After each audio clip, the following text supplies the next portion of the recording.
those. And if you've got a question, we'll take it here later.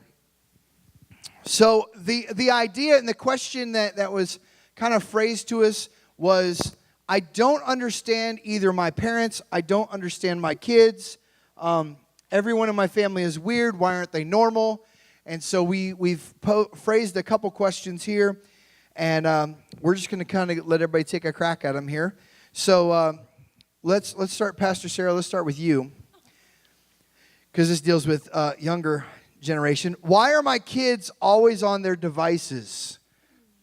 Sometimes because their parents are always on theirs. Oh. that was But realistically, they learn from their parents. So if their parents are on their devices, then they're going to be on their devices. Other times it's because it shuts them up, right? In long car rides, John even said it. They watch a video.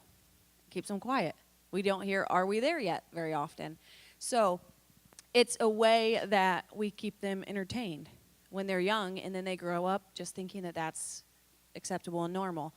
But also it's a way that, and other people can relate, when you don't want to socialize and you're introverted, it's an easy out. If I'm looking at my phone, people aren't going to talk to me. So it's an easy out of maybe they're not. If I walk in and I don't want to talk to my parents because I've done something wrong, I'm going to pretend like I'm on my phone. That way they don't call me out, right? Or maybe you're at the dinner table and you don't want to have a conversation with your parents. It's an easy out. So eliminating that at the dinner table would be great, but also just breaking down that barrier and saying, I know you're on your phone, but how was your day? Also, another way is that's the way they communicate. That's the way this generation communicates. If you make a phone call to people, many times they won't answer. If you send them a text, they answer. So it's just today's society. It's something that we've made acceptable, and we've made, with social media, everyone is on social media. Okay, now I can't say everyone because some people aren't, but most people are on social media. And it's a way that, hey, I feel accepted. I have this many friends. And it's a way that they see value in themselves. I want to tag on to what you said, because I think that's, if you think about some of you in the older generation, how did you connect with people? You went outside, you hung out with friends, neighborhood, right? Neighborhoods have kind of gone away. They used to be a big deal. Some of you may not even know your neighbors anymore, and that's not because of social media necessarily. Part of it may be, but a lot of it is because neighborhoods changed. But now, how can kids connect? How can students connect? They can be on their phone on a device, and they can be talking to someone on the other side of the planet. And they can connect faster and even with more people than we ever could back in the day, if you want to call it like that. So it is definitely a way of communication. The challenge is there's always balance. And how do you balance? Because this generation, I feel like, has this, they're more connected to people than ever before, but they have no communication skills. They don't know how to have a conversation with people, because how I have a conversation with you is, well, send me a text message, I'll show you an emoji, and that's how I show my feelings. I don't know how to talk face to face. And so that's a challenge, parents. You've got to teach your kids, because it's a lost art for this generation. Can I add, if you're sitting in this room, or if you're going to watch this later and your child has social media, you should have social media. Because at no time should your teenager or child, or even a young adult, have social media if you do not have it. Because as a child growing up, for one, there are some social media that children should not have. But there is a way that you can watch them, right? Because like he said, they can talk to anybody across the world. So social media can be a very good thing if it's done the right way, and they connect with other believers who believe the same thing, and it can be done a very wrong way. That's very dangerous. So when there are ways, if you want to know, there are ways that you can see every comment that they put, every comment that they put, every like that they do. There are ways that there's apps that you can track, like everything that they do on their phone. You can clone their text messages and have them sent to your phone as well, so you can copy it. So there are hundreds of ways that, not that you're stalking them, but you're keeping them safe in today's society. So if you need information on that, get a hold of me. But if they have social media, really, realistically, you should have it because you're their parent and you're supposed to be training them. And part of training them is teaching them how to be safe, not only in the world, but on social media too. I'm going to pose this question to our more experienced panelists. So, all right, and either one of you can go first.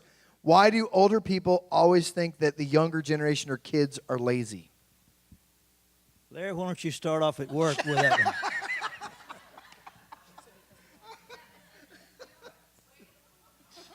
Way to set him up.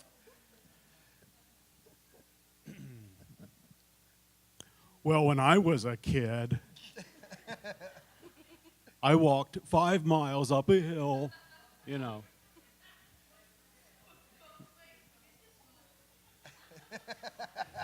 In the snow. In the snow. I think it's a personality thing because if you're raised in a workaholic, say, in a type of family, your family's going to be that way. Your kids are going to be trained that way. But if you're raised in a home where it's just laid back and it's, I think it's just a personality trait. It's just a, and then again, there's a dominant parent and there's a lackluster parent. That's a good way to put that. I'm a dominant parent. Get it done now. You know. Pastor Hall. I thought you was going to talk about some of the folks that you have that comes to work that lasts maybe an hour or so and then go home. Well, absolutely. I mean, I could talk for an hour like that. I mean, this younger generation, they have no desire to work. I mean, you get that? Oh, well, yeah. I mean, they don't. Money is not a desire for them. I mean, if they get a paycheck, they're gone. They'll find another job. Okay.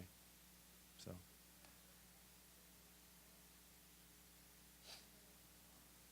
Yeah. Yep. That's wrong. That's what I was going to say. Can I, Pastor Hall, you can, Go. I mean, you can go ahead if you have something to say. ahead, All right. He's saving it up.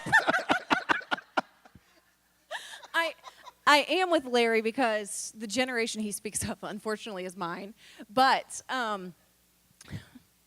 there are some that do not want to work, and that's just society. But it's always been some people don't want to work, but there's just more of us, right? There's just a lot more of us than the older generation. So realistically, there's going to be a lot more people that don't want to work, but also it's like he said, how they were raised. Because if they were raised on welfare or if they were raised on assistance or if they were raised on certain things, then that's just a lifestyle anymore. It's not assistance, it's just a lifestyle on how we live. And unfortunately, the church should stand up and take some of those people under our wing and say, hey, this is the way. You know, this is the way we can do it. This is the way that you can have a successful life. Because many of those times, I think that they see no hope. And they see people who work in a factory for 50 years, and they don't want to do that. So showing them that there is something, you know, that they can work for, that there is hope, that you can reach this end goal. But also, I think in a general aspect, like he said, you can't generalize everyone. I do know that there is a generation coming up that do want to work and that do want to be a part.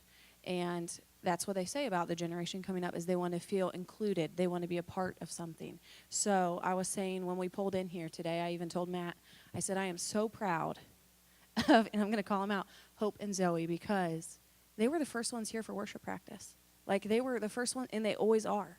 I mean, Sunday night, Wednesday, Sunday morning, they're here. They want to be a part. And Hope's like, oh, I skipped out today. But realistically, I mean, if we look at the Saturday when we had the work day or the Thursday when we walked in the parade, it's teaching them how to be a part of it. It's teaching them how to work.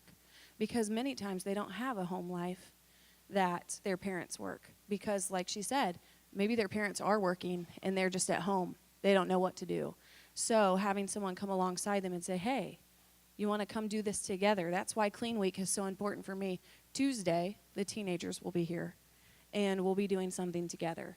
So it's just training them and teaching them how to do that. But I also think part of it is generational gap, and older generations and younger generations do not have conversations. And when you don't have conversations, you don't hear their heart. And when you don't hear their heart and know where they're at, and like, oh, they're just younger, I don't want to fellowship with them, you know, like they don't want to hang out with this old person. But we also don't know what they're doing. Maybe they are working. Maybe they are being active. So I think just that generational gap. I would say there's a lot of truth in what Sarah just said. But there's a lot of programs now that literally are advantages for not working. In other words, right now there's a move towards socialism in our nation. When I grew up, none of those things were available. And so you had to, there was no alternative. There was no food stamps. There was no money available. Free cell phones. No free cell phone. By the way, I had a chance to get a free phone myself. I personally, I'm not saying there's anything wrong with it, but I just wasn't raised that way. So if they would have sent me one, I would have sent it back. Okay? I'm serious. But there are just things now. And I agree with Sarah. One of the responsibilities we have, and I do appreciate the youth that we have here, it's a matter of letting them know there is a better way of life. And there's nothing wrong. As a matter of fact, I think we feel good about ourselves if we are able to work and have our own money. I think we feel a lot more fulfilled if we say, I earn my money by the sweat of my brow. And by the way, work is not a four-letter word. Hello? Yep. I said work is not a four-letter word. As a matter of fact, in the Garden of Eden, Adam was given an assignment to care for the garden. So work was already in process before the fall. So work is not the result of the fall. Adam had responsibilities. He was a caretaker of the garden. So work is honorable. As you guys were talking, I just jotted a couple notes. I think, too, the term work has changed. Where you might not think they're working, you can be on a computer writing code and doing all kinds of other things, which right now, you know what, my wife and I were just talking about this, one of the growing trends as far as colleges, you can go to college to learn how to be a social media expert. And so that, we look at that and go, that's not really work. I mean, plumbing and electrical work, that's work. And so the term and even the work that we've created in our system, in our environment, has completely changed. We live in a stressed out generation. They're overstressed kids. They're overstressed in everything they do. Everybody know what the term latchkey means? Okay? It's a term where parents aren't home before the kids are. The kids come home and they raise themselves. And so when they're stressed, and so what do they want to do? I've worked all day at school. I want to relax. And obviously, some parents have a different opinion. Well, that's not really work. Is it? You put in 8 hours at school, it's probably some work. And so there has to be a balance. The other is, and Pastor Larry mentioned that money is not a driving force because this generation wants to make a difference. Their desire is, I want to see an impact. And so if my work doesn't produce results, then I don't want to do that anymore. I want to do something that has some tangible, it changed somebody's life. And listen, it's hard sometimes if some of you, in my job, I don't always see lives changed, but for a student, that's what they desire. I want to see that. And so that's tough. Go ahead. I would also say that I think right now, one of the best things that Lima has done, we hadn't done a lot of things, but Lima's done some things right, Apollo is a classic example of that. Everybody is not really oriented to go to college. Yeah. And so now there's a tremendous need for people with skills, robotic skills, and those things.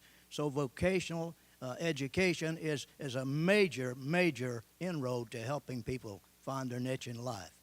UNOH is another example. I would add this final comment: is we created it. When we throw the cell phone or the iPad in front of our kids, we've created the generation to think like they do, and so to turn around and then blame them, we've got to take partial responsibility. It's kind of our fault that we did it. Now, granted, it's the way society has turned, but we've got to take some responsibility as well. And if they don't want to work after graduation, get on the bus and you will join the Army.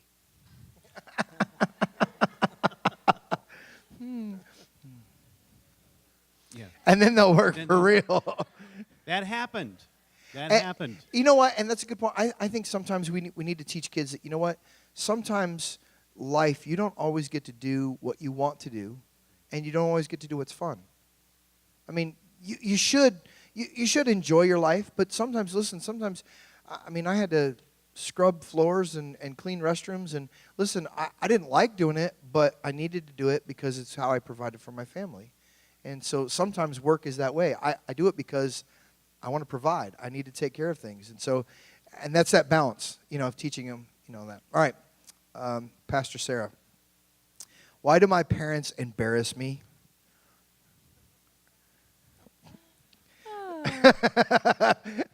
Because they earned the right to. Because their parents embarrass them. Exactly. Because it's like a generational thing. They just think they need to embarrass their children, and I'm sure I will embarrass mine too. But I embarrassed Larry, he just said. But he's going to answer the next question.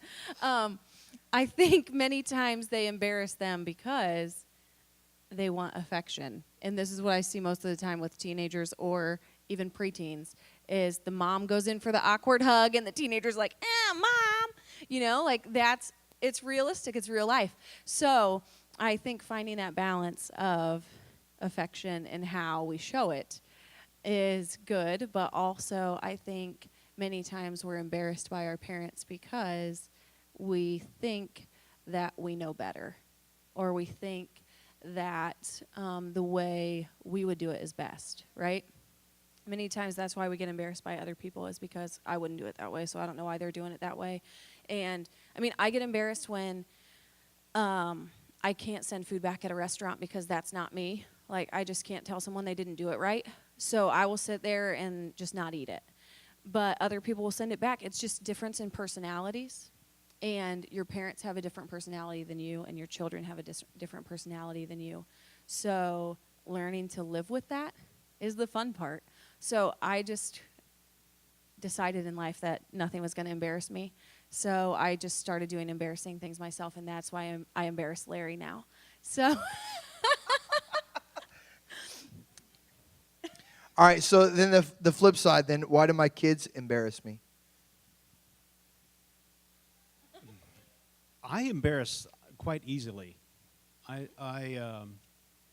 even in a restaurant, if she's talking too loud, I said, "Shut up."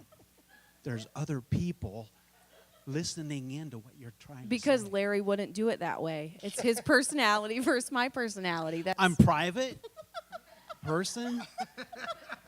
Keep it private. I'm Keep private, it in the family. But yeah, I get embarrassed. I don't. Pastor Hall, you got... I think a lot of it has to do with personality. Yeah. I remember somebody that didn't know that Corey was my grandson, and Corey is a very affectionate individual. And they saw him come up and kiss me on the cheek, and they said, "Sit there and look." Kind of funny. Well, he grew up in an affectionate family. I grew up in an affectionate family, and it's just normal. Okay? I think sometimes, too, it's you don't always know you're embarrassing someone until after. You know, you're just thinking, hey, I just want to give my kid a hug. No, don't do that. I'm sorry. I didn't realize that giving you a hug was going to embarrass you. I just, you know, and so that could be an issue. All right, if you've got your questions, your cards, if you'll just wave them up. If I could have Tim, can you like grab the bucket and just collect them? Pastor, we'll can I shuffle add them up. something on the last question? Yeah, go ahead. I believe that many of those teachable moments or those moments that embarrass us when they're young are teachable moments. And the time when I can remember it like it was yesterday, we were sitting at a restaurant and we were sitting at a table where you share it with other people, and my nieces were with me, and they said, and they always say the weirdest things at the wrong time, right? And they say it loud. And they said, "Why is that man drinking beer? We don't drink beer. Jesus doesn't like that." And I thought, oh, boy.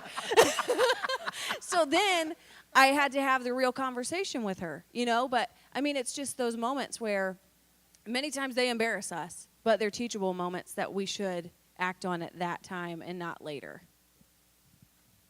All right. And we'll just go down the line on this one because this, I think, is a good one.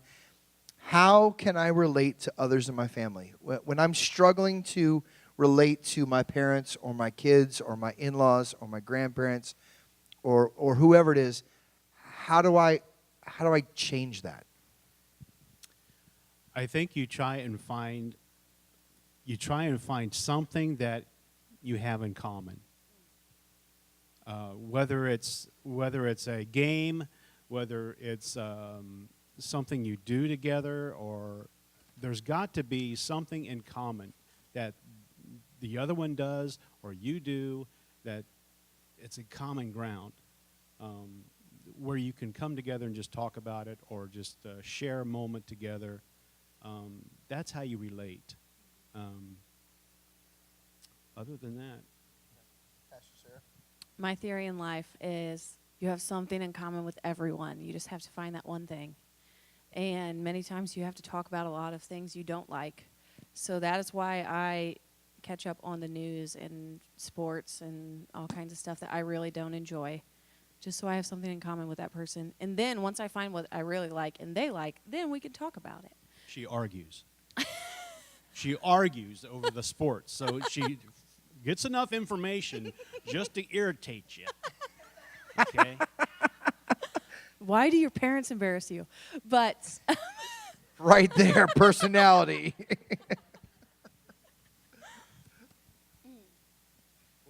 Pastor Hall? No comment.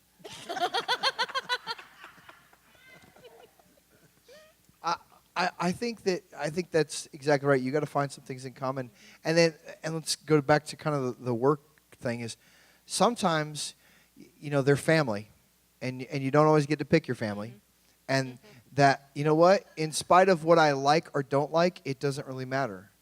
I'm gonna hang out with you because we're family, and I may not like the same things you like, but I'm gonna put and that's kind of I'm gonna go the Christian answer here, but it's the right answer. Is, you know what? That's the godly answer. Is what? I don't live for what I want, right? Isn't that kind of the role as a Christian? Is I die to myself and I live for others. And so, you know what? It's okay not to always get your way. Make sure you heard that. It's okay not to get your way, and I think that builds character. All right. So here we go. We'll start with Pastor Hall and Pastor Larry on this one. When our adult children come to visit, should we ask them not to be on their phones? Right at the door. Drop it in the bucket.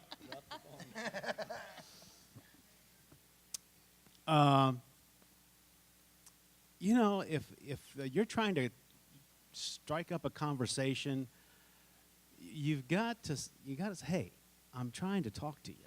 Put down the phone. This is how I am. And I don't know. I'm out front. Put down your phone. I want to talk to you. Okay? You got to be honest with one another. If you're not going to be honest, then it's just going to go on and on and on. So either that or just take a rope and no. You tie them outside. Pastor Hall, you got it? Somebody was telling me that one of the things they do when their family members come in, especially those that can't seem to lay their phone down, they have them to check their phone in, and they just collect them. I guess whatever works. That's all I can say. Whatever works. Just let them know that, this is a special day. We need to spend some time together. You could chime in on that one, but this one kind of goes with it. How long should we be on our phones? Well, the new update on the iPhone sends you a message saying how many hours you've been on your phone and what apps you've been on, and for the week or for the day or however you want to look at it. So you could check yourself on that, see how much you're on the Bible app versus Facebook. She comes But over with a charger. I do not. Yes, you charge it. Yes, you do. I do not. Oh, my goodness. Family counseling time right here? Yes, please. No. Yeah. He's not embarrassing me. It's not real. But anyhow, many times I don't think people know that they're on their phone as much as they are. And when they get that reminder, like, oh, wow, I've been on it that much. Like, I didn't know I was on Facebook that much. I didn't know I was on Snapchat that much. So I think in response to the first question, I think just like, hey, like you said, I'm trying to have a conversation with you. Or ask them, hey, what are you looking at? Like, let's talk about it. So I don't think, number one, people realize how much they're on their phone. And two, I have no idea how much you should be on yours. I know in every season of life that's going to change, because when you're young and you don't have responsibilities and you just go to school and work and that's it, you have a lot more free time. But when you have your own children or when you have other responsibilities, that may go down. But anytime your phone comes between relationships, I think you're on your phone way too much.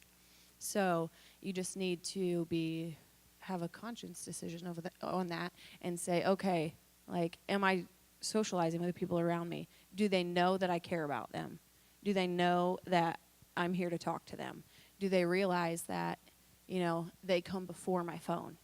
I think that is part of it. But also, it's a way that people use to just chill out and relax. Maybe you're playing games. Maybe you're just scrolling through Facebook. It's a way that we just decompress from the day, but also you're just decompressing for the day, so that can take 15 minutes. If you have other responsibilities or children who need your attention, they should come first. If you're on your phone and I'm trying to talk to you, you're sending me a message, and that message is, you don't want to talk to me. Or you don't care about me. Yeah, you don't care about me. So my response would be, okay, I'm not talking. So we don't talk. I'm going to use this word again because I think it's one that we don't do well with, is balance. There has to be, and you have to train yourself, hey, it's okay to be on your phone, but I can't be on my phone all the time. How do I balance that? Whether that's putting an alarm clock on your phone or setting a timer or whatever, you need to do that. I'll go back to a comment we made earlier, which was we created this.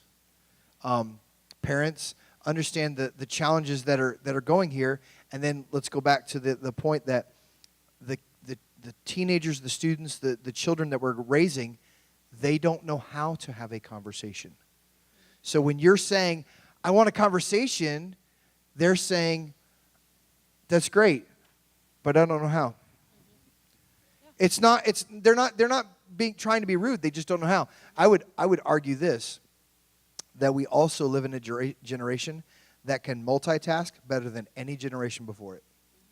My son can, and I've seen him do this, he would have the TV on, watching a show, he would have an iPad playing a movie, and then he'd be on his phone playing a game. And not like one of those that's like he has to do things.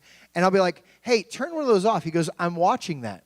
I'm like, you don't even know what happened. He goes, yes, this just happened, this just happened, this just happened, and this is what happened. I'm going, okay, never mind. I'm going to be quiet now. But we have trained a generation who live on multitasking.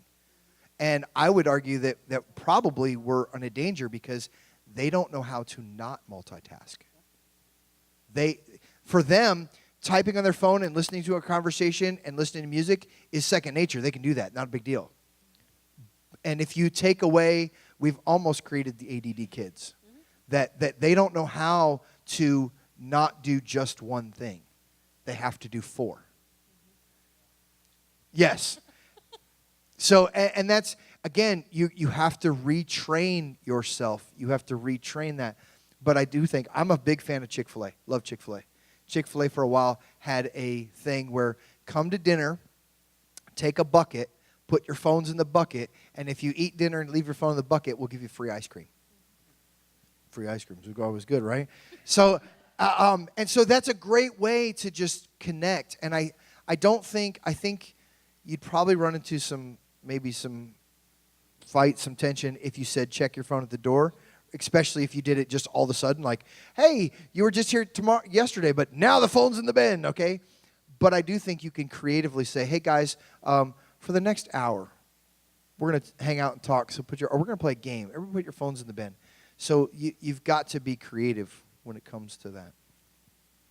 All right. I'll share a meme I saw yesterday, I think. It was 1 in 4 people will get in an accident due to texting while driving. And people say, not me. 1 in 300 million have a shot to win the lottery. Maybe I have a chance. Just think of those odds, okay? All right. Does the older generation think that all kids are the same, even if they don't have the same time on their phones? Example, they're always busy. Is there a generation that thinks, hey, this generation is always doesn't have time or doesn't have energy to do something? I think there's a stereotype that says that these kids don't care about the important things that they need to be caring about. Working hard, focused on one thing, and they just, they're different. And I think that's exactly, the older generation says these are the important things, and I would argue the younger generation says the social justice issues are the important things. Yeah. Caring for the environment, caring for the oppressed, caring for those who can't, take care of themselves, caring for those without a voice. They would say that those are the important things. And the older generation said, no, the important things are working and providing for your family and doing that. And it's kind of the generational. Yeah. I think it changed when the draft stopped. Join the Army, learn some discipline, and then come back.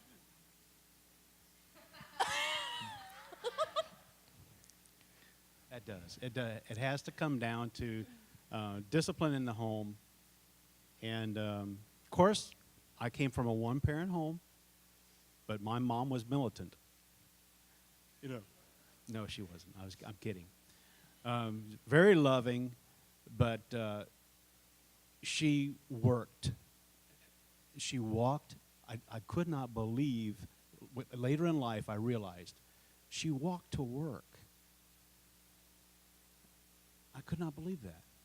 And at the time, as a kid, you don't realize what your parents are doing.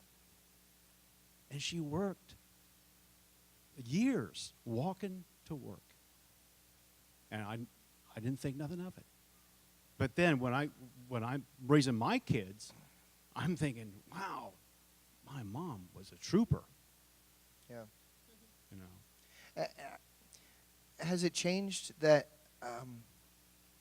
let's say 30, 40 years ago, both parents didn't have to work? Yeah. Now it's almost they have to. Yeah. And that's changed the dynamic of the home as well. Pastor Sarah, any thoughts, closing thoughts? Pastor Hall, go ahead. Everybody see the news today, the sports news on Channel 5 about the young man from Bath Township, played basketball at Bath. His mom was a single-parent family.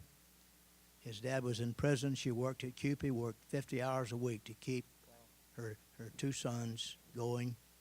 And he now has just been asked to join the Sacramento Kings, I believe it is. He's in Possibility of Learning, and he shared, and there was a reunion between his father.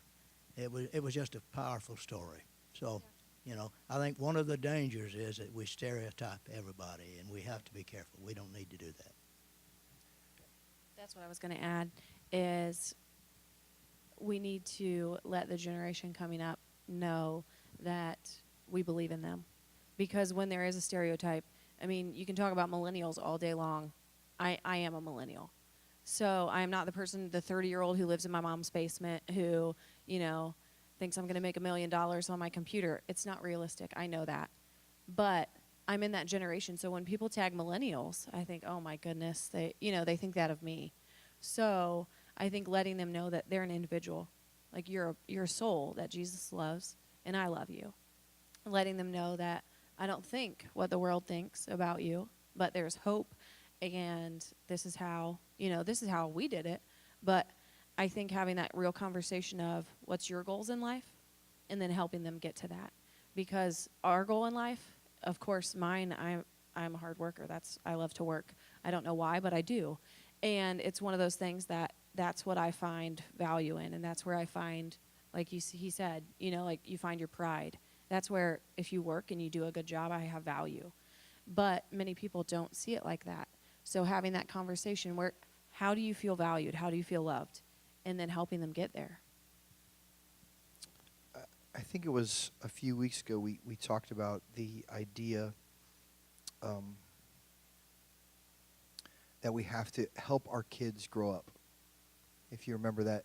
And I think that's kind of the idea here is letting them see, if you will, pull the curtain away and letting them see what adulthood looks like without just, hey, you're 18, congratulations, you know, welcome to the club. And they just kind of, you know, or 21 or whatever the age we want to throw out. I think we kind of have to go, hey, you're 16. Let me show you what happens when you join the workforce. Let me show you what happens that you have to worry about taxes and you have to take care of the home. And I think showing them is kind of that when God gives instruction, raising your children, the idea is you raise them, you prepare them, not just, oh, by the way, now it's time you go. We as a parent, it's our responsibility to give them good advice, good wisdom, so that when they step out into the real world, they can understand and know, okay, God, I'm ready for what lies ahead because my parents gave me the training and the wisdom to handle what's coming. And what's Satan's job? Destroy the family. Yeah. And he will do all he can to divide, disrupt, and just decimate the family. And if he can get it through the parents, or if he can sidetrack the kids, or if he can just create chaos, he'll do it. And that's why us as Christians have to get the word in the home. And that's where it is the foundation for raising good kids. Amen. Next week will be our last week with the panel. So bring your questions because this is your last shot to ask them. We're going to talk about help, I've created a monster. What do you do when your kids, your spouse, somebody in your family is out of control? How do you relate? How do you cope? How do you change it? It's going to be... So be ready. That's going to be a fun week. But it's not the last week of the series. We have 2 more weeks after that. It's going to be I promise you the last 2 weeks of the series are going to be some of the most enjoyable nights you've had. We're going to have a lot of fun, and you're going to learn a lot about yourself and a lot about other people on those 2 nights. But so next week's the last week of the panel, so bring your questions, be ready to go, invite somebody. Pastor Larry, will you close us out in a word of prayer? Father, we thank you for your love and your mercy, and your mercy endures forever. Father, would you just go with us tonight and just whatever's all been said tonight, would we take it to heart? And Father, help us to grow and mature spiritually and just ask you to help us in our time of need and our time of growing and growing together as a family. God, bind us together in unity. And Father, we ask in Jesus' name, Father, that you would just just help us to grow in love and bring us all together in peace. And Father, just go with us tonight and just bring us back on Sunday, and we give you the praise and the glory. Amen. Have a great rest of the week. We'll see you on Sunday.